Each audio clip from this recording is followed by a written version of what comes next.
प्रकृति का प्रभाव किसी प्रबुद्ध मनुष्य को हानि नहीं पहुंचा सकता, भले ही वह भौतिक कार्यकलापों में ही व्यस्त क्यों न रहता हो, क्योंकि वह परम सत्य की सच्चाई को जानता है और उसका मन भगवान में ही स्थिर रहता है। भगवान कपिल प्रकृति का ज्ञान अध्याय का शीर्षक है। भगवान कपिल प्रकृति का ज्ञान दे रहे हैं और उस प्रकृति में जीव की स्थिति का वर्णन कर रहे हैं। इसके पहले वाले श्लोक में भगवान कहते हैं, स्वप्नावस्था में मनुष्य की चेतना प्रायः ढकी रहती है और उसे अनेक अशुभ वस्तुएं दिखती हैं, किंतु उसके जगने पर तथा पूर्ण चेतन होने पर ऐसी अशुभ वस्तुएं उसे विभ्रमित नहीं कर सकती। इस श्लोक में, यानी इसके पूर्ववर्ती श्लोक में भगवान ने बताया कि जीवात्मा जो है वो स्वप्न अवस्था में है और वहां से उसको जागृत अवस्था में आना है। कैसे आएगा वो स्वप्न अवस्था से जागृत अवस्था में? कर्म करके। लेकिन अभी जागृत अवस्था मतलब आध्यात्मिक स्थिति, स्वप्न अवस्था मतलब भौतिक स्थिति। भौतिक स्थिति से आध्यात्मिक स्थिति में जाना है तो आध्यात्मिक कर्म करने पड़ेंगे। लेकिन समस्या ये है कि हम फंसे हैं भौतिक जगत में। यहाँ पर सारी वस्तुएं भी भौतिक हैं, ये शरीर भी भौतिक है, हमारा मन बुद्धि अहंकार जिसको हम इस्तेमाल करते हैं ये भी भौतिक है, सब कुछ यहाँ भौतिक है, जो संसाधन है वो भी भौतिक है। इस तरह से सारी व्यवस्था जो है ये भौतिक है और इन भौतिक वस्तुओं का उपयोग करके हमें अगर आध्यात्मिक बनना है तो कैसे बन सकते हैं फिर? तो अब उसका उत्तर इस श्लोक में दिया है कि जो व्यक्ति दिव्य ज्ञान में या आध्यात्मिक ज्ञान में स्थित रहता है फिर वो मोहित नहीं होता, वो भ्रम में नहीं पड़ता। और ये इसका यानी यहाँ पे दो चीजें हैं, एक है सही ज्ञान होना, दूसरा है सही कर्म होना। इन दोनों का अगर कॉम्बिनेशन है तो हम इस भौतिक जगत में रहते हुए, भौतिक संसाधनों का उपयोग करते हुए, भौतिक परिस्थिति में भी ग्रस्त होते हुए भी आध्यात्मिकता प्राप्त कर सकते हैं या आध्यात्मिक मार्ग पे चल सकते हैं, वो परम लक्ष्य प्राप्त हो सकता है। ये सारी भौतिक चीजें वास्तव में प्रभुपाद बताते हैं भौतिक नहीं है, ये सब भगवान की शक्ति है। सबसे पहले हमें समझना होगा ये भौतिकता क्या होती है और आध्यात्मिकता क्या होती है। भगवान दिव्य है, उनसे आने वाली हर वस्तु दिव्य है, आध्यात्मिक है। भगवान स्पिरिचुअल है, सो उनसे जो कुछ आता है वो स्पिरिचुअल है। फिर ये मटेरियल क्यों कहा जाता है इसको, इस जगत को भौतिक जगत क्यों कहा जाता है? भौतिकता का मतलब होता है कृष्ण से डिस्कनेक्ट करके, कृष्ण से विलग करके उसका उपयोग करना, इसे कहते हैं भौतिकता। हर चीज कृष्ण की है, हर चीज कृष्ण से आई है, हर चीज कृष्ण के लिए ही है। लेकिन जब हम भगवान कृष्ण को इससे अलग कर देते हैं और अपने स्वार्थ के लिए उसका उपयोग करते हैं, बस ये भाव कहलाता है भौतिकता। एक वस्तु, जैसे अभी हम उदाहरण देख रहे थे, श्री प्रभुपाद उदाहरण दे रहे हैं कि कोई भवन बनवा रहा है, गगनचुंबी अट्टालिका बनवा रहा है, प्रासाद बनवा रहा है, उसने सारी सामग्री ली है भगवान की, सब कुछ लिया है भगवान से, लेकिन उसका इस्तेमाल अंत में जो उसका परिणाम निकलेगा, जो फल निकलेगा, उसका भोग कौन करेगा? वो खुद करेगा। जहां भी हमारे निजी स्वार्थ की बात आती है, हमारे निजी आनंद की बात आती है, तुरंत हमारे सारे प्रयास, तुरंत हमारे सारी वस्तुएं जो है वो भौतिक हो जाती हैं। कोई वस्तु भौतिक है या आध्यात्मिक है, इसका मापदंड कैसे आता है, इसका फल कौन भोगने वाला है? जैसा कोई एग्जाम्पल देता हूं, कभी कभी बहुत सारे ऐसे विजिटर्स आते हैं जो धीरे धीरे आने लगते हैं मंदिर में, तो आते आते थोड़े रेगुलर हो जाते हैं, करेक्ट। सो जान पहचान हो जाती है, तो हम देखते हैं कि हर संडे आ रहे हैं, सेवा भी कर रहे हैं, या मंदिर में है, प्रेजेंट है, ऐसा अटेंडेंस हर संडे होती है। फिर सडनली महीना भर गायब हो जाएंगे, वो नहीं आएंगे महीना भर, करेक्ट। सो अब उनसे बोलेंगे कि क्या हो, फिर 1 महीने बाद आएंगे दोबारा। सो क्या हुआ, आप 1 महीना कहाँ थे, दिखे नहीं मंदिर में, आए नहीं, काफी दिन हो गया। तो प्रभु जी बहुत बिजी था, बिजनेस का काम इतना बढ़ गया था, इतनी सारी ये सब चीजें हो गई थी, तो थोड़ा सा मेरे को उसमें ध्यान देना पड़ा, तो आ नहीं पाया, व्यस्त हो गया। लेकिन अभी आपको क्या जरूरत है, आप तो अभी रिटायर हो गए बिजनेस से, आपका लड़का बिजनेस संभाल रहा है, फिर ये सब क्यों कर रहे हैं, आराम से माला वाला कीजिए, है ना, वो है लड़का जिम्मेदार है, बड़ा हो गया है, बिजनेस संभाल तो आप क्यों कर रहे हैं। प्रभु जी मैं अपने लिए कहाँ कर रहा हूँ, मैं तो मेरे नाती पोतों के लिए कर रहा हूँ, उनके लिए एफडी बनाना है, म्यूचुअल फंड इन्वेस्टमेंट करना है, थोड़ा सा, है ना, घर वर थोड़ा फ्लैट खरीद के देना है, इसलिए कर रहा हूँ। सो मेहनत कौन कर रहा है, वो खुद कर रहे हैं, करेक्ट।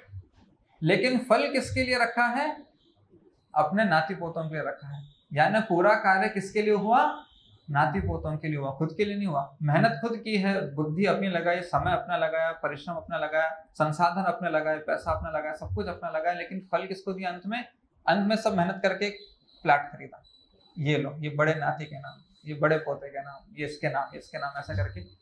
सो फल किसको मिला अंत में, कार्य उसको उसके लिए किया गया है, ऐसा सिद्ध होता है, करेक्ट। सो लोग बोलते हैं, लोग क्या बोलते हैं कि हम भगवान का नाम लेके, अंताक्षरी खेलेंगे, खेलते हैं ना, शुरू करो अंताक्षरी लेके प्रभु का नाम। अब वो गाने कौन से गाएंगे, सिनेमा वाले गाएंगे, करेक्ट है ना। तो आप नाम भगवान का ले रहे हो, लेकिन भोग कौन रहा है, आनंद कौन उठा रहा है, खुद उठा रहे हैं। लोग जाते हैं घूमने जाते हैं, साइट सीइंग के लिए जाते हैं, करेक्ट, वेकेशन पे जाते हैं, तो वहां पे उनको बड़े लजीज लजीज खाने के व्यंजन, बस भगवान का नाम लो टूट पड़ो। तो नाम ले रहे हैं भगवान का, लेकिन भोग कौन कर रहा है, सो उसका कर्म किसको जाएगा, उस व्यक्ति को जाएगा। सो इसका भोक्ता कौन है, इस कर्म को करने वाला जो भोगी है वो कौन है, वो उत्तरदायी होता है, उसको कर्म लगता है। सो वैसे ही ये जो गगनचुंबी प्रासाद बना रहा है, वो बनाने के बाद इसका आनंद कौन लेगा, इसका स्वामित्व, मैं इसका स्वामी हूँ, इसकी सारी व्यवस्था मेरे आनंद के लिए है, करेक्ट, मैं इसमें सुख चैन से जीऊंगा। तो वो बना रहा है सारे भगवान की संपत्ति लेके, भगवान के संसाधन लेके, भगवान की दिव्य बुद्धि, भगवान की दिव्य धन संपत्ति लेके, लेकिन भोग कर रहा है खुद, तो वो हो गया भौतिकवादी। लेकिन एक भक्त भी सारे संसाधन लेता है, भगवान की दिव्य संसाधन, भगवान की दिव्य बुद्धि, भगवान का दिव्य पैसा, लेकिन फाइनली किसके लिए बना रहा है वो, भगवान के लिए। भगवान की नियमित सेवा होनी चाहिए, यहाँ पर भगवान के नाम का प्रचार होना चाहिए, भगवान का प्रसाद वितरण होना चाहिए, भगवान का ज्ञान वितरण होना चाहिए, भगवान का दर्शन होना चाहिए, भगवान की नियमित सारी सेवा उपचार सारी चीजें होनी चाहिए। तो इस भवन का आनंद कौन ले रहे हैं, एक्चुअली भगवान ले रहे हैं। ये पूरी व्यवस्था उनकी सेवा के लिए, उनके आनंद के लिए है, तुरंत ये पूरी व्यवस्था दिव्य हो जाती है।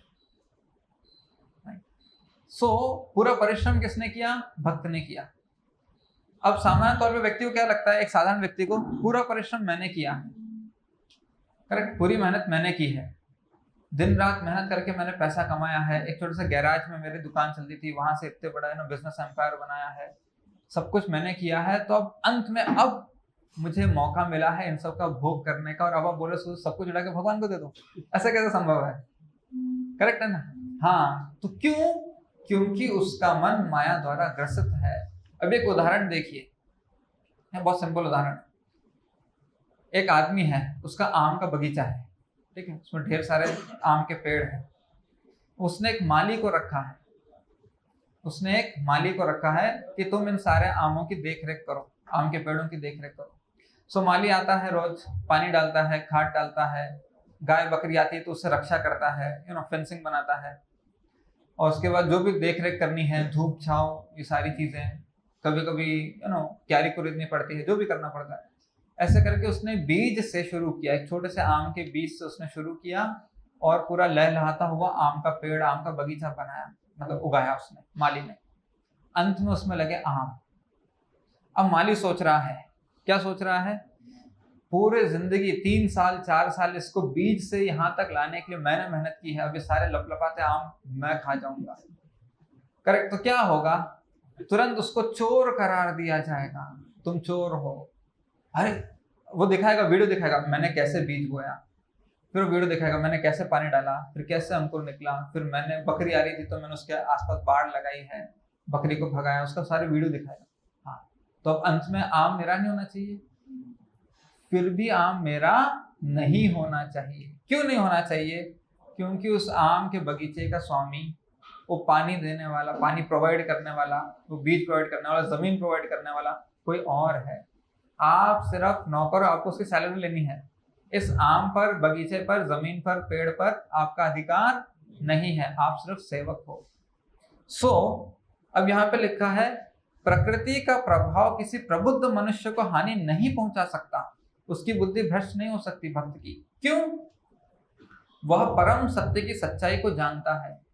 अगर समझदार माली होगा, जिसका दिमाग ठिकाने पर होगा, उसको पता है मैं यहाँ पे सिर्फ सेवक हूँ, नौकर हूँ, असली स्वामी कोई और है। मेरा काम सिर्फ अपनी ड्यूटी करना है। कभी कभी ऐसा होता है कुछ आम के पेड़ में फल नहीं लगते, तो माली को निराश होने की जरूरत नहीं है। करेक्ट, माली को निराश होने की जरूरत नहीं है। मेरा काम था पानी डालना, इसकी रक्षा करना, इसको पाल पोस के बड़ा करना, मैंने कर दिया। फल लगे तो भी स्वामी के, नहीं लगे तो भी स्वामी के। राइट। तो जिसको ये सच्चाई पता चल जाती है अपने जीवन के बारे में, क्या है वो सच्चाई, कि मेरा काम भगवान की सेवा करना है। बदले में अब माली को तो मिल रही है सैलरी, हमको क्या मिल रहा है सैलरी के बदले? भगवान सैलरी देते हैं हमको हर बार। हाँ, तो हमको मिलता है, क्या मिलता है? कर्म बंधन से मुक्ति, जो और कोई नहीं दे सकता। समझे? कर्म बंधन से मुक्ति मिलती है। जिसको ये ज्ञान है, भगवान हर कदम हमको गोलोक के एक सीढ़ी ऊपर लेके जाते हैं। हर बार, हर सेवा करते हैं, भगवान एक कदम ऊपर लेके जाते हैं, गोलोक की तरफ लेके जाते हैं। ये और कोई नहीं दे सकता एक्चुअली। लेकिन लोग जो इंद्रिय तृप्ति में आ सकते हैं ना, जिनको इंद्रिय तृप्ति चाहिए है, इन इंद्रियों को प्रसन्न करना है, मन को प्रसन्न करना है, वो सिर्फ भौतिक फल ही देखते हैं। राइट। भौतिक फल मतलब दोबारा कष्ट। श्री प्रभुपाद बताते हैं कि एक आदमी बीमार है, ठीक है, तो उसको क्या करना चाहिए? एक आदमी को बुखार है तो उसको क्या करना चाहिए? डॉक्टर के पास जाकर इसका इलाज कराना चाहिए। अब डॉक्टर बोलता है, बुखार है उस आदमी को, तो बोलता है ये दवाई लो। फिर कभी कभी ऐसा तो सर्दी खांसी हो जाती है, तो डॉक्टर बोलता है खट्टी चीजें मत खाओ, आइसक्रीम और ठंडी चीजें मत खाओ, और तली हुई डीप फ्राई चीजें मत खाओ, ये चीजें मत खाओ। क्या खाओ? साधारण खिचड़ी खाओ, रोटी दाल, ये सब चीजें खाओ, साधारण सी चीजें खाओ, और ये दवाई टाइम से टाइम लेते रहो। और फिर वो स्टीम लो, और जो भी है कंबल डालो, टोपी डालो, जो भी है सब। कुछ चीजें मत करो, कुछ चीजें करो, और फिर तुम ठीक हो जाओ। अभी वो आदमी सोच रहा है, राइट, और उसको बुखार कम करना है। बुखार कैसे हुआ? ठंडी चीजों से, खट्टी चीजों से, तली हुई चीजों से, सर्दी ठंड हवा लगने से। वो ऊपर मजा भी आ रहा है। तो छोटे बच्चों को ऐसा होता है, ठंडी हवा आती है ना, बड़ा मजा आता है उनको, फिर बाद में वो बीमार, जल्दी सर्दी भी हो जाती है। अब वो अपनी बीमारी बढ़ा रहा है, जाके भगवान से बोल रहा है, भगवान मेरा फीवर बढ़ाओ। ये फीवर क्या है? यह है भौतिक विषय वस्तु। एक एक भौतिक विषय वस्तु हमारे जीवन में आती है, हम उसके प्रति आसक्त हो जाते हैं। हमारा एक मन का एक हिस्सा वो खींच लेती है अपनी तरफ। अगर किसी के पास कुछ और नहीं है, अवधूत होते हैं, सन्यासी होते हैं, सब कुछ छोड़ के जंगल चले जाते हैं, उनके एक ही चीज है विषय वस्तु सोचने की, क्या है? कृष्ण। अब वही व्यक्ति घर परिवार में आ गया, ये बच्चा पढ़ नहीं रहा है, इसकी पढ़ाई की चिंता, अरे बिजनेस में लॉस हो गया, अरे उसने पेमेंट नहीं किया, मैंने सप्लाई किया माल उसकी, अरे इतना सारा टैक्स आ गया, छत लीक हो रही है। एक एक वस्तु उसका मन खींचने लग जाती है। अब वो भगवान के लिए कितना मन बचा? एकदम थोड़ा सा मन बचा। करेक्ट। और हम और मांगते हैं, भगवान ने भी इतनी व्यवस्था, एक बच्चा काफी नहीं था चिंता करने के लिए, एक और बच्चा दो, दूसरा भी आ जाता है कि नहीं? हाँ, अब 2 की चिंता करूंगा। अब दोनों लोगों ने मन, हम बुखार बढ़ा रहे हैं। अब जो अवधूत होते हैं डाकू आ गए, तलवार दिखा रहे, जो कुछ निकालो, क्या है, एक कमंडलू है लेके चले जा। करेक्ट है। लेकिन जिसका धन संपत्ति है और डाकू आ गए या सरकार ने टैक्स बढ़ा दिया, उसकी चिंता बढ़ती है। फिर हम बोलते हैं और मुझे और चिंता बढ़ानी है, और थोड़ा सा एक बिजनेस और खोलेंगे। करेक्ट, उसकी भी चिंता करेंगे। करेक्ट है। उसमें कर्मचारी नहीं आ रहे, माल सप्लाई नहीं हो रहा, पावर सप्लाई काट दी सरकार ने, डबल चिंता। इतने में मजा नहीं आता, एक बिजनेस और खोलें। करेक्ट। हम अपनी बीमारी, अपना बुखार बढ़ाते जा रहे हैं। क्या है वो बीमारी? भगवान से मन हटना हमारी बीमारी है। हम और व्यवस्था बढ़ाते हैं ताकि और मन हमारा भगवान से हटे और दूसरी चीजें हमारा मन खींच ले। इसलिए भागवतम में कहा है, इससे पहले वाले श्लोकों में भी कहा है कि धर्म से कांतस्य नार्थो अर्थः उपकल्पते, नार्थ धर्म कांतस्य कामो लाभः स्मृता। हमें धर्म का पालन, धर्म का अनुसरण करना है भौतिक व्यवस्था बढ़ाने के लिए नहीं, धर्म से अपवर्गस्य, अपरवर्ग बढ़ाने के लिए, यानी संसार से विरक्ति बढ़ाने के लिए धर्म का पालन करना है। हमें संसार में और ज्यादा, देखिए हम अभी संसार कैसा है, जगत कैसा है, बड़े अच्छे से इसका 14 चैप्टर में ना वर्णन है। ठीक है, एक लाइन का वर्णन है प्रभुपाद द्वारा, लेकिन बड़ा सटीक वर्णन है। आधुनिक सभ्यता में रजोगुण का मानदंड ऊंचा है। क्या है रजोगुण? तुम्हारे पास कितना इन्वेस्टमेंट है? 1 करोड़, मेरे पास 1.25 करोड़ का है। करेक्ट, ये है रजोगुण। इंद्रिय तृप्ति, किसके पास कितनी इंद्रिय तृप्ति है, इसका मानदंड ऊंचा है आधुनिक सभ्यता में। सो आज हमें किस चीज पे ज्यादा गर्व महसूस होता है, फक्र महसूस होता है? किसके पास कितनी ज्यादा बीमारी है। करेक्ट, किसके पास कितनी ज्यादा बीमारी। आपको बताता हूं, ऐसा मैंने देखा है, होते हुए आंखों के सामने देखा है, लोगों को चर्चा करते हुए, और तुमको बस गैस का प्रॉब्लम है, मेरे को पथरी हुई थी, पथरी पता है मतलब आपको बड़ी बीमारी हुई है। तीसरे बड़ीलोनो वृंदावन होता है ना, वो एएमसी प्रहलाद नगर के पास एक म्युनिसिपल गार्डन है, वहां बड़ीलोनो वृंदावन ऐसा लिखा है। वहां सब सीनियर सिटीजन जाते हैं शाम को, तो ऐसे मंडली बना के बैठते हैं, तो यही चर्चा करते हैं, अरे वो तो कुछ नहीं है, मेरे को तो कैंसर डिटेक्ट हुआ था। तीसरा व्यक्ति और बड़ी बीमारी बताना, ओह, और सब लोग ओह हाँ ये हुई ना कुछ बात सुनने ला। अब उनको पता नहीं है। अब देखिए सब मजे की बात क्या है, जैसे थोड़ा गैस का प्रॉब्लम, पेट दर्द हो रहा है, कमर दर्द हो रहा है, ठीक है, छोटी बीमारी। आप छोटे पापी थे, छोटी बीमारी हुई, वो बड़ा पापी था, बड़ी बीमारी। और उसके पाप के फल के ऊपर आप वाह कर रहे हैं। आप समझ पा रहे हैं? मतलब आधुनिक सभ्यता का मानदंड क्या है? बड़ी बीमारी मतलब बड़ा पाप। हमको सोचे कितना बड़ा पापी था भाई ये, वाह ये हुई ना बात, ये हुई ना बीमारी। और लोगों को गर्व होता है मेरी बड़ी बीमारी है, 10 साल से चल, और भी बड़े पापी इनके 2 साल की थी, आपके 10 साल की और भी बड़े। जो जितना बड़ा पापी होता जा रहा है, लोग उतने फैसिनेट होते जा रहे हैं उससे, ओह कितना बड़ा पापी है। करेक्ट, वही ना सिर्फ पापी है, कितनी बड़ी बीमारी है। मुद्दा यह है, आधुनिक सभ्यता में रजोगुण का मानदंड ऊंचा है। लोग किसी ना किसी तरह से, चाहे अपना पाप कर्म ही क्यों ना हो, चाहे पुण्य कर्म क्या है? ऐशो आराम है, धन संपत्ति है, बड़ी गाड़ी है, ज्यादा आलीशान बंगला है, लोग बढ़ा रहे हैं, और ये दिखा दिखा कर वो भी खुश हो रहे हैं, इसको देख के दूसरे भी खुश हो रहे हैं, वाह क्या क्या कमाया है, क्या क्या बनाया है। सबका मानदंड, मेजॉरिटी जो आज सभ्यता है उसका मानदंड यही है, किसके पास ज्यादा ऐश्वर्य है, ज्यादा नेम फेम है, ज्यादा शक्ति है, ज्यादा बुद्धि है। जो 6 भग होता है ना, क्या कहते हैं वो, ऐश्वर्य से, समग्र से, वीर से, यशस्श्रिया, ज्ञान वैराग्य, किसके पास ये भौतिकता ज्यादा है उसको ज्यादा क्या कहते हैं मान सम्मान है, ज्यादा उसके प्रति आकर्षण है, ज्यादा उसके प्रति खिंचाव है।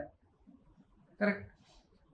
अब कोई बहुत अमीर आदमी, बिल गेट्स की कोई न्यूज आ जाए, अंबानी की न्यूज है, तुरंत पढ़ते हैं क्या हो गया इसको, क्या हो गया, घर में आग लगी, ओह करेक्ट, जो भी हो गया। अभी साधारण इतने सारे लोगों के घर में आग लगती है, जाके किसके घर में आग लगी, किसके घर में आग लगी, कोई नहीं पूछता। जिसके पास ऐशो आराम ज्यादा है, रजोगुण ज्यादा है, भौतिकता ज्यादा है, वो आकर्षक बनता है। अब आगे देखिए प्रभुपाद क्या बताते हैं। आधुनिक सभ्यता में रजोगुण का मानदंड ऊंचा है। प्राचीन काल में सतोगुण को उच्च अवस्था माना जाता था।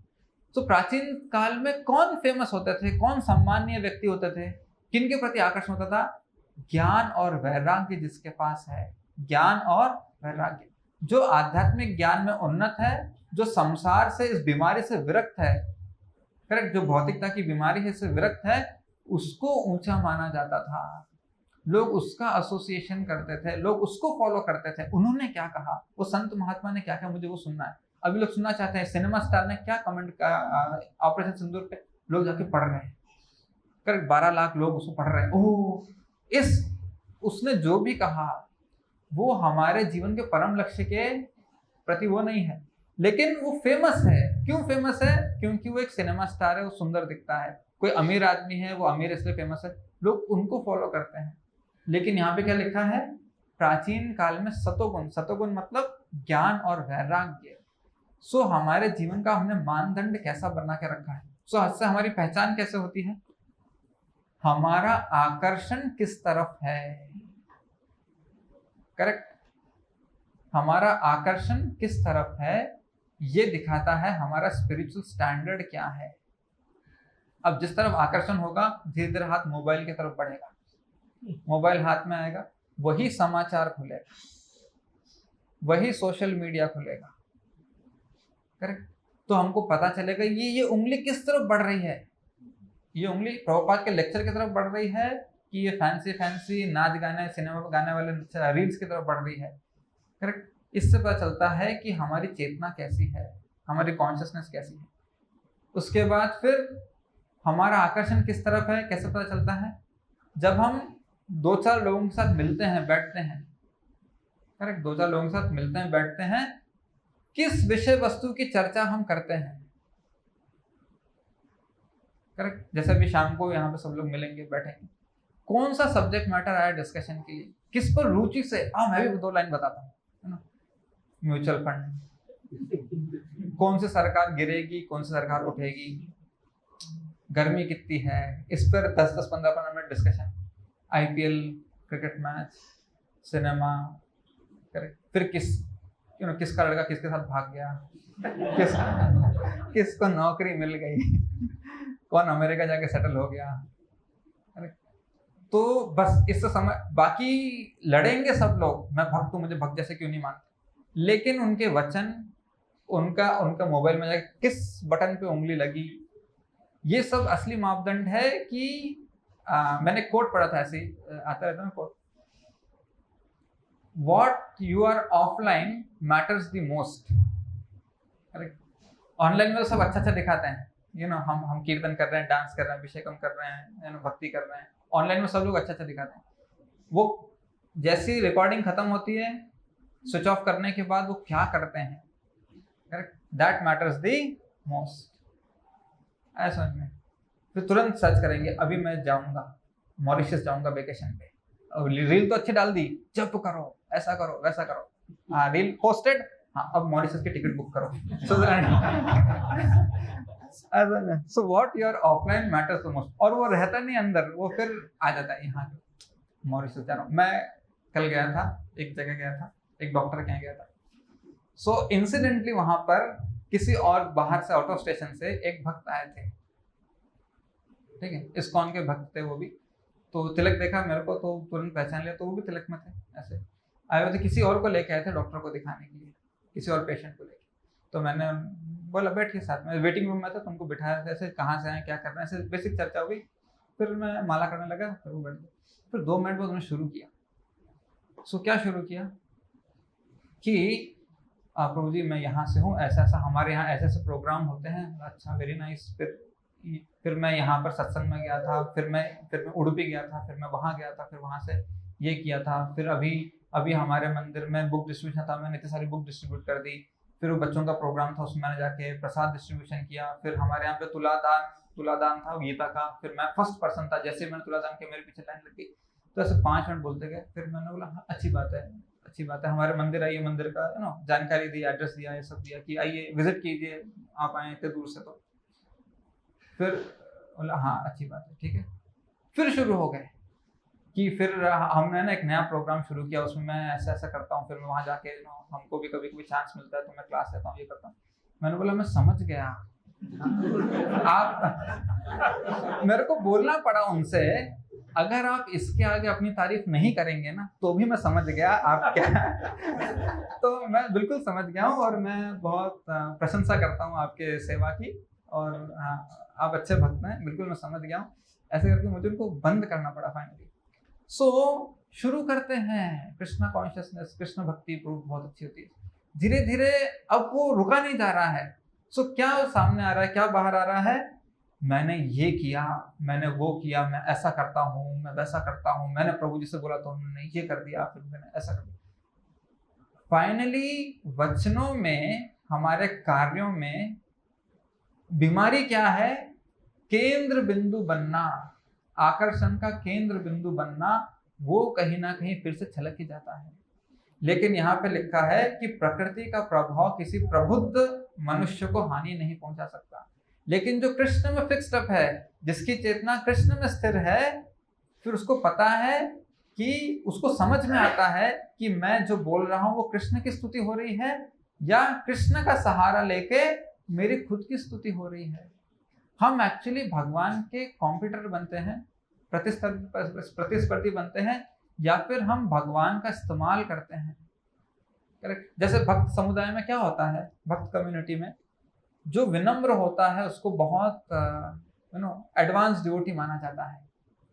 जो आएगा ऐसा ये करो वो करो, मतलब ये अभी एडवांस नहीं, बहुत रूखा सूखा भक्त है कि नहीं? ऑब्वियसली आप इतने रुष्ट आचरण करेंगे, करेक्ट, इतना रुष्ट बिहेवियर करेंगे तो नेचुरली आप अभी बहुत सीखना बाकी है, विनम्रता आना बाकी है। तो उसको थोड़ा सा नियोफाइट, नौसिखिया भक्त माना जाता है। गीता में भी लिखा है ये 16वें अध्याय में देखिए, चौथे श्लोक में, हे पृथापुत्र, दंभ, दर्प, अभिमान, क्रोध, कठोरता तथा अज्ञान ये आसुरी स्वभाव वालों के गुण हैं। सो कोई हम ऐसा देखेंगे कठोरता है, रुष्ट व्यवहार है, इसमें लिखा है पारुष्यम। पारुष्यम का मतलब क्या है? ये पौरुषम नहीं है, पारुष्यम, उसका शब्दार्थ है निष्ठुरता। सो जो इस तरह से असंवेदनशील है, थोड़ा रॉ है, रफ है, गीता में तो सीधे से लिखा है आसुरी स्वभाव है कि नहीं? गीता में लिखा है आसुरी स्वभाव है। सो दैवी स्वभाव क्या होता है? विनम्रता दैवी स्वभाव होता है। अमानित्वम, दूसरों से सम्मान की अपेक्षा न करना, ये दैवी स्वभाव होता है। सो जब धीरे धीरे हम सीखते हैं, पढ़ते हैं, तो हमको पता चलता है कि विनम्र रहेंगे तो हमको एडवांस डिवोटी माना जाएगा। करेक्ट, एडवांस डिवोटी माना जाएगा। किसे? मुझे। तो अब विनम्रता का इस्तेमाल किया जाता है लोगों के अंदर अपने प्रति मान सम्मान बढ़ाने के लिए, और जैसे हम ऐसा करते हैं इसको बोलते हैं अविनम्रता। क्यों? क्योंकि इसी अध्याय में, 16वें अध्याय में अविनम्रता की परिभाषा दी है। क्या परिभाषा दी है प्रभुपाद ने अविनम्रता की?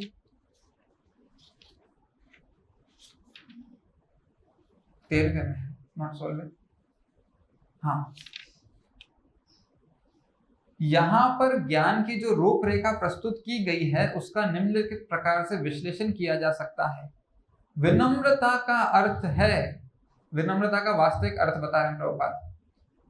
विनम्रता अमानित्व का अर्थ है कि मनुष्य को अन्यों द्वारा सम्मान पाने के लिए इच्छुक नहीं रहना चाहिए। हम विनम्रता ही इसलिए लाते हैं कि लोग हमारा सम्मान करें। कितने हम्बल हैं, उनकी थाली से गुलाब जामुन उठा लिया था फिर भी चुप रहे है कि नहीं? अंदर से तो ज्वालामुखी फूट रहा होगा, लेकिन अभी हाँ मुझे तारीफ चाहिए है। तो विनम्रता नहीं है। विनम्रता का अर्थ क्या है? कि दूसरों के द्वारा, अन्यों द्वारा सम्मान पाने के लिए इच्छुक नहीं रहना चाहिए। तो ये ऐसी चीजें हैं, करेक्ट, जो हम ऐसी चीजें हैं जो हम खुद अपने अंदर झांक कर परख सकते हैं कि हम किस लेवल के भक्त बने हैं, हम अभी कितना कृष्ण में स्थिर हैं और कितना हम आत्म केंद्रित हैं, अपने आप में स्थिर हैं। सो इसलिए यहाँ पर कहा गया है कि भले ही भौतिक 3 गुण हमारे आसपास हो, हम इस 3 गुण के संसार में रहते हैं, लेकिन जो कृष्ण में स्थिर, उसको अपने हर कार्य, चाहे वो फिजिकल एक्शन हो, चाहे अपना इंटरनलाइजेशन हो, कि अपने अंदरूनी वो अपनी जांच परख करे, उसको हर चीज में पता होता है कि मैं कृष्ण केंद्रित हूँ या मैं आत्म केंद्रित हूँ। और जब तक वो इस तरह से अपने आप को सही भाव में नहीं लाएगा, सही कृष्ण की पहचान नहीं होगी। हम कृष्ण को समझे ही नहीं है ना अभी तक कि कृष्ण कौन है। इसलिए तो हम हर चीज में कमीशन ढूंढते हैं, हर कार्य में अपना फल या अपना आनंद ढूंढते हैं। सो भक्ति में भी हम अपना आनंद ढूंढते हैं। कभी कभी भक्ति का आनंद नहीं मिलता है तो लोग नाराज हो जाते हैं। करेक्ट। हम क्या सोचते हैं भक्ति का आनंद क्या है? फैसिलिटी मिलना, मंदिर है तो आगे लाइन में खड़े होना, कूपन मिलना टाइम से। किस दिन भगवान खेलते हैं, परमात्मा ऐसा खेलते हैं कि उसको व्यवस्था नहीं मिलती तो तुरंत आके काउंटर पे, मैं इतना 10 साल से मंदिर इतना पुराना भक्त हूँ, मुझे आगे क्यों नहीं खड़ा किया? तो तुरंत, हाँ, हम अभी भगवान को समझे ही नहीं है, हम भक्ति को समझे ही नहीं है। हम भगवान का आनंद, भगवान को आनंद देने की बजाय हम उसमें भी मेरा आनंद क्यों कम हुआ, मेरा आनंद क्यों कम हुआ, इस भाव में लगे रहते हैं। तो जब तक ये भाव नहीं जाएगा हम उन्नति नहीं कर पाएंगे। हमें गोलोक जाने के लिए सिर्फ एक ही चीज चाहिए है। क्या क्या है वो? भगवान क्या बताते हैं 15वें अध्याय में, जो अश्वत्थ वृक्ष में फंसे उनको क्या करना है? इस संसार के जितने भी ये मोह, इन सब से मुक्त होना है। एक श्लोक में पूरे गोलोक जाने का फॉर्मूला है, कैप्सूल दे दी भगवान ने। गोलोक जाने का फॉर्मूला क्या है? ठीक है, जस्ट उतना पढ़ते हैं फिर खत्म करेंगे। 15वां अध्याय, यस। भगवान बोलते हैं 15वें अध्याय में, अश्वत्थ वृक्ष है, उल्टा वाला अश्वत्थ वृक्ष है प्रतिबिंब जिसमें हम फंसे हैं, और एक वास्तविक अश्वत्थ वृक्ष है जो भगवत धाम है। अब इससे कैसे निकला जाए? तीसरे चौथे श्लोक में निकलने का तरीका बताया है, और फिर वो कैसे व्यवहारिक उसमें कैसे लाया जाए वो 5वें श्लोक में बताया। तीसरा, चौथा, 5वां श्लोक, इस संसार में फंसे हुए व्यक्ति को कैसे निकलना चाहिए। इस वृक्ष के वास्तविक स्वरूप का अनुभव इस जगत में नहीं किया जा सकता। इस वृक्ष का मतलब ये भौतिक संसार जो है ये प्रतिबिंब है आध्यात्मिक संसार का। असली वृक्ष क्या है? आध्यात्मिक संसार। प्रतिबिंब वृक्ष क्या है? भौतिक संसार। ये प्रतिबिंब कहाँ पे पड़ा है? इच्छा में, यानी जल में। ठीक है, वो जल है इच्छा, भौतिक इच्छा में। कोई भी नहीं समझ सकता कि इसका आदि कहाँ है, अंत कहाँ है, या इसका आधार कहाँ है, लेकिन मनुष्य को चाहिए कि इस दृढ़ मूल वाले वृक्ष को विरक्ति के शस्त्र से काट गिराए। किससे काट गिराना है? विरक्ति के शस्त्र से। अब वो आगे भगवान बताएंगे 5वें श्लोक में विरक्ति क्या होती है। ठीक है, अभी सिर्फ इतना बताया, विरक्ति के शस्त्र से काट गिराओ, संसार से अपने आप को विलक कर दो। हम क्या चर्चा कर रहे थे कि हम बीमारियां बढ़ा रहे हैं, आसक्तियां बढ़ा रहे हैं, करेक्ट, और भौतिकता ला रहे हैं अपने जीवन में, और अपने मन को उन सब चीजों में लगा रहे हैं, तो हमारा केंद्र जो है कृष्ण के ऊपर से वो हट रहा है।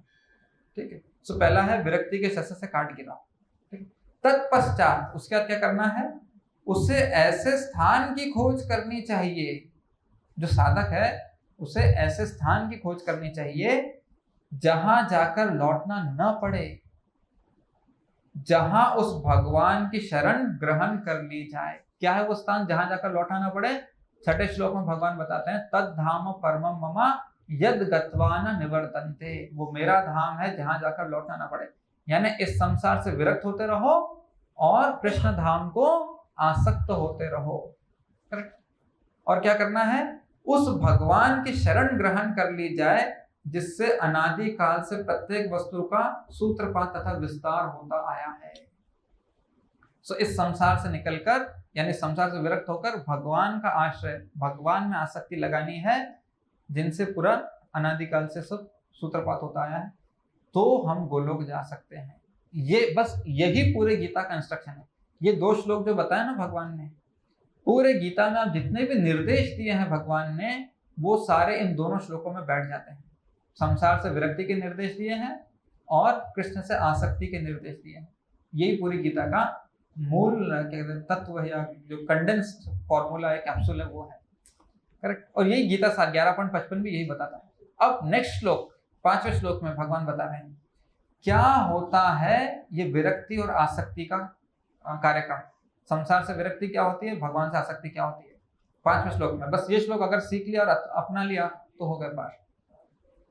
जो झूठी प्रतिष्ठा, विरक्ति लानी है ना, बोला संसार से विरक्ति के शस्त्र से काट गिराओ। पहली विरक्ति होनी चाहिए झूठी प्रतिष्ठा। ये सबसे तगड़ी, सबसे पावरफुल, सबसे ज्यादा हमको संसार में अटकाने वाली आसक्ति है। हम हर जगह जाते हैं तो प्रतिष्ठा के पीछे ही लगे रहते हैं। जैसी प्रतिष्ठा नहीं मिलती या हमारे जैसा हम उम्मीद कर रहे हैं वैसा मान सम्मान नहीं मिलता तो चेहरा उतर जाता है। करेक्ट।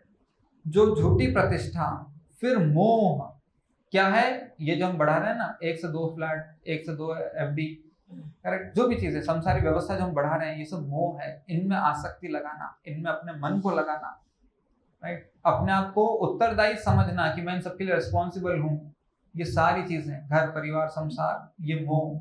झूठी प्रतिष्ठा से विरक्त, मोह से विरक्त होना, कुसंगति से मुक्त होना।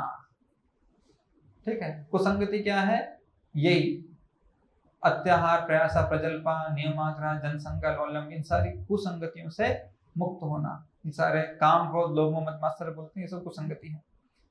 इन सब से जो विरक्त होता है उसको बोलते हैं विरक्ति। अभी आगे और है, क्या क्या विरक्ति बताइए। जो शाश्वत तत्व को समझते हैं, जिन्होंने नेक्स्ट 4th पॉइंट विरक्ति का, भौतिक काम को नष्ट कर दिया है, यानी वो इंद्रिय तृप्ति के लिए कोई कार्य नहीं करता, वो सारे कार्य सिर्फ भगवान की संतुष्टि के लिए करता है। और जो भगवान की संतुष्टि के लिए कार्य करता है उसमें भी अपना फल नहीं देखता। ठीक है, अगर मैंने भगवान के लिए सेवा अर्पण की तो बदले में क्या मिलेगा, वो ऐसा नहीं सोचता। वो सिर्फ सेवा अर्पण करता है। अगर भगवान बदले में प्रसाद दे तो स्वीकार करता है, प्रसाद न दे तो भी संतुष्ट रहता है। ये लेवल, ये होता है शुद्ध भक्ति का लेवल। हमको यहाँ तक आना है, ये संभव भी है और ये हमारा लक्ष्य होना चाहिए कि मुझे बिना किसी अपेक्षा के, बिना किसी फल की उम्मीद के भगवान की सेवा करनी है। राइट, भगवान की सेवा करनी है। मैंने सेवा की लेकिन मेरा नाम अनाउंस नहीं हुआ, मैं सेवा की, मुझे मतलब ये नहीं मिला। भगवान देंगे एज अ प्रसाद, हम उम्मीद करते हैं तो तुरंत रजोगुण हो जाता है, उस सेवा का फल नहीं मिलता। 17वें अध्याय में लिखा है, क्लियर। फिर झूठी प्रतिष्ठा, मोह, कुसंगति, भौतिक काम को नष्ट किया। नेक्स्ट है सुख तथा दुख के द्वंद्व से मुक्त है। सुख दुख जो है ना, ये सब मेरे मन का खेल है। मन किसी चीज में सुखी हो जाता है, संसारी व्यवस्था में, मन किसी चीज में दुखी हो जाता है, वो भी संसारी व्यवस्था में।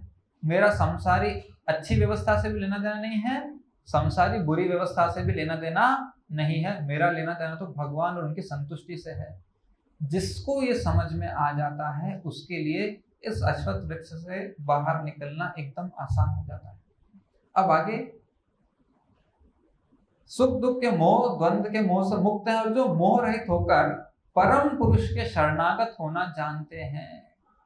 मोह रहित शब्द इस्तेमाल हुआ यहाँ पर, करेक्ट। मोह रहित क्या मतलब क्या है, अगर किसी को पूछा जाए मोह रहित क्या होता है, सो मोह रहित की परिभाषा कहाँ दी है गीता में, किसी को पता है? मोह रहित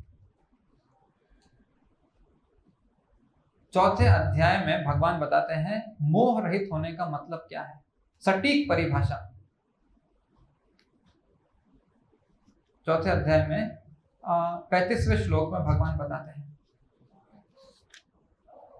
यज्ञात्वा न पुनर्मोहम, यानी मोह रहित व्यक्ति कैसा होता है, यस्यास्ति एवं यस्यास्ति पांडवा। ठीक है, स्वरूप सिद्ध व्यक्ति से वास्तविक ज्ञान प्राप्त कर चुकने पर तुम कभी ऐसे मोह को प्राप्त नहीं होगे, यानी तुम मोह रहित या मोह मुक्त हो जाओगे। क्योंकि 2 चीजें होंगी। ठीक है, इस ज्ञान के द्वारा तुम देख सकोगे कि सभी जीव परमात्मा के अंश स्वरूप हैं, अर्थात वे सब मेरे हैं। सो मोह रहित होने का मतलब हम सब परमात्मा के अंश स्वरूप हैं, हम सब कृष्ण के हैं। हम जो कुछ भी करेंगे वो कृष्ण के लिए ही होना चाहिए। और तुरंत आगे भगवान बोलते हैं, इस ज्ञान में रहकर जो कर्म करता है वो कर्म बंधन में कभी भी फंसता नहीं है। राइट, सो यही चीज भगवान कपिल यहाँ पर श्लोक में समझा रहे हैं। प्रकृति का प्रभाव किसी प्रबुद्ध मनुष्य को हानि नहीं पहुंचा सकता, भले ही वो भौतिक कार्यकलापों में ही व्यस्त क्यों न रहता हो, क्योंकि वह परम सत्य की सच्चाई को जानता है। मैं कृष्ण का हूं, मेरा सब कुछ कृष्ण का दिया हुआ है, तो मुझे जो भी करना है वो कृष्ण के लिए ही करना है। मुझे अपना कमीशन नहीं निकालना उसमें से। जैसे मैं अपना कमीशन चूसने की सोचता हूँ, मैं भौतिकवादी बन जाता हूँ। Then I am no more proper भक्त। करेक्ट। और उसका मन भगवान में ही स्थिर रहता है। So stop here. ग्रंथा श्रीमद् भागवतम की जय, प्रभुपाद की जय। हरे कृष्णा। सो हम जैसा आप सब जानते हैं कि हम सुप्रीम कोर्ट में केस जीत चुके हैं और हरे हरे तो ये बहुत ही लैंडमार्क एक इवेंट रहा है, क्योंकि 25 साल से संघर्ष चल रहा था और उसके बाद फाइनली अब इस्कॉन बैंगलोर का जो मंदिर है वो इस्कॉन बैंगलोर ट्रस्ट यानी सोसाइटी के अंडर आ गया है, जहां से अब हम बहुत स्वच्छंद तरीके से श्रील प्रभुपाद ही इस्कॉन के एकमात्र दीक्षा गुरु हैं और उनके जो जुलाई 9 लेटर का आदेश उसको स्वच्छंद रूप से अभी हम पालन कर सकते हैं। हरे हरे। तो अक्सर लोग सोचते हैं कि लोग बोलते हैं कि आप प्रॉपर्टी के लिए क्यों झगड़ा कर रहे हो भाई भाई आध्यात्मवादी होके। सो बात प्रॉपर्टी की नहीं थी और उसके बारे में हम विस्तार से आज मधुप्रणीत प्रभु हिज ग्रेस मधुप्रणीत प्रभु जी हैं उनके मुख से सुनने वाले हैं। सो हम इस्कॉन बैंगलोर का जो मंदिर है बचाना चाहते थे, अपने पास रखना चाहते थे, क्योंकि यहाँ से हम प्रभुपाद ही दीक्षा गुरु हैं और ऋत्विक पद्धति जो प्रभुपाद ने दी उसका अनुसरण कर सकते हैं।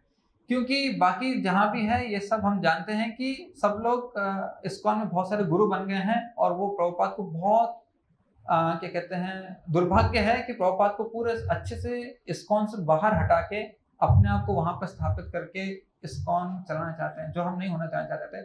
तो इसको बचाने के लिए ये गढ़ है हमारा, एक फोर्ट है जहां से हम प्रभुपाद को पूरे विश्व में क्या कहते हैं एवे यश गुशुक तेबु बनाम गाते हैं ना गुरु पूजा में, आपका यश गान जो है तीनों लोकों में प्रसारित हो। सो यथा सामर्थ्य हम जितना कर सकते हैं करेंगे, इसलिए कि प्रभुपाद का जो यहाँ पर दीक्षा एकमात्र इस्कॉन के एकमात्र दीक्षा गुरु फाउंडर आचार्य की जो क्या कहते हैं पदवी है वो बिल्कुल भी हिले नहीं। इसलिए इस मंदिर को बचाना, इस मंदिर को क्या कहते हैं अपने इसमें रखना बहुत अनिवार्य था, राइट। क्योंकि एक मंदिर उनके पास जाएगा तो वो हर जगह अपने अपने गुरु स्थापित कर देंगे, प्रभुपाद का प्रचार थोड़ा धीमा पड़ जाएगा। सो इसके निमित्त जो फिर कोर्ट केस जीतने से अब ये सब हमारे पास बहुत प्रबलता से हो गया और अब हम और भी ज्यादा वेग से मल्टीपल टाइम्स अब हम प्रीचिंग शुरू करेंगे। हरे हरे। सो फ्राइडे को परसों कोर्ट केस का निर्णय आया था और फिर क्योंकि आज संडे है सारे भक्त एकत्रित हो सकते हैं, Friday working day Saturday working day होता है, तो आज हम मना रहे हैं श्रील प्रभुपाद विजय दिवस। हरि हरि सो इसके निमित्त 10 बजे टेंपल हॉल में श्रील प्रभुपाद का एक छोटा अभिषेकम होगा। उसके तुरंत बाद प्रभुपाद को वापस श्रृंगार करके मतलब वस्त्रावरण करके प्रभुपाद की गुरु पूजा होगी 11 बजे। फिर 11:15 बजे से रामा हॉल में लाइव टेलीकास्ट होगा हिज ग्रेस श्रीमान मधु पंडित प्रभु जी द्वारा इस पूरे कोर्ट केस की और जो भी घटनाएं घटी हैं इसका एक विस्तृत जानकारी, सटीक जानकारी हमको मिलेगी। और उसके बाद 1.5 घंटे का प्रोग्राम रहेगा। 11:15 से 12:15 तक लेक्चर चलेगा। 12:15 से 12:15 से 12:45 यानी 12:45 बजे तक क्वेश्चन सेशंस होंगे और उसके बाद फिर सभी भक्तों के लिए लंच प्रसादम लंच फीस्ट होगी। सो इस तरह का कार्यक्रम है। सो अभी कीर्तन के लिए असेंबल हो सकते हैं। 10 बजे से अभिषेकम और फिर आगे कार्यक्रम होगा। ठीक है। श्री प्रभुपाद विजय दिवस की जय, प्रभुपाद की जय। गौर प्रेमानंद हरि हरि।